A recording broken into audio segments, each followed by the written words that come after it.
So the tax incentives are a group of tax credits, which are given to producers of films who spend their money in Louisiana making their films. Now, those people don't often have tax liability in the state. They spend their money here. They don't make money here. They employ our residents and they do all this stuff that's great for the economy, but they just don't pay any taxes because they're not earning money here. And our tax system is primarily an income tax, based system.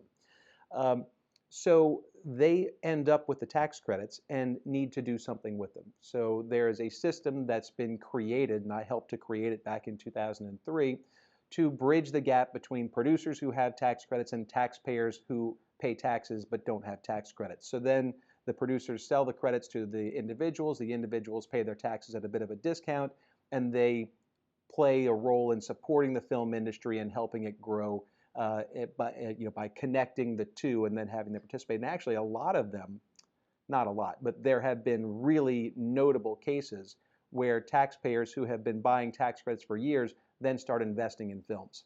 Dallas Buyers Club was a great example of that, a great film shot right here in New Orleans and funded by, in large part, New Orleans residents who were, users of tax credits for years. So a really interesting thing. And that really was what was intended with this law from the beginning. It was an investor tax credit to encourage locals to invest in the film industry, and that's actually what's happening now. And that's your business with Film Production Capital. That's right. Remember, in the early day, there was no effective mechanism to get a tax credit from producer A to taxpayer B. So what I and others like me started doing was going to the producers and offering them a simple way to sell their credits, and we would essentially buy big blocks of tax credits from producers at wholesale prices. And then we would hold the tax credits until tax season, when taxpayers are paying their taxes, and break them up into much smaller increments and sell them at retail prices. It really is a retail operation when you think about it. Buying a credit at one price, selling it at another in smaller blocks. Very simple. It's like a clothing store. You buy a lot of inventory, you hold it, you sell it off in little pieces, you make a little bit of profit on the trading. That turned into something more because enough people started doing it, and it was a fairly easy thing to do, that then producers came to me and said, can you actually give us financing for these credits? You know that they have value. You have the distribution outlet to the taxpayers. You know you'll be able to sell the credits. Can you help us recognize some of that value on the front end of a film by making a production loan to us?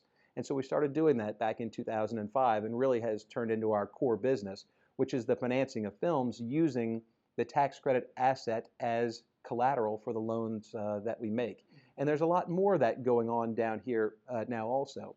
Now, we've been getting a lot of our capital to put into these films from Louisiana commercial banks. And we do films all over the country these days in places that have tax incentives, and it's 5 Louisiana local banks primarily that are funding all of these operations. So getting the capital industry involved in this industry is happening, although most people don't see it because it's behind our back door, in our relationship with our capital providers.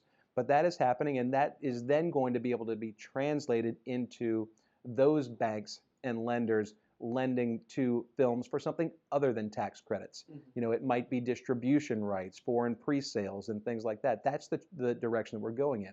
This is all part of the maturation of this industry. We started with a completely immature industry that didn't know how to move a tax credit, that didn't have anybody here that could do the work locally. Everybody had to be brought in from out of state. Every good that you used had to be brought in from out of state. There was nothing. Now we have a huge industry that employs, depending on who you ask, 10 to 15,000 people directly and probably supports more jobs throughout the economy on the order of 20 or 30,000 jobs because of all of the ancillary spending that takes place and the tourism that occurs with it, that you really have something that's much more mature. And so the formation of that capital base and that investor base, all that is maturing along with it. And in time, our hope is that you end up with a truly self-sustaining, self-sufficient, sustainable, long-term industry, and not just one that is here because the state has the best tax credit program out there.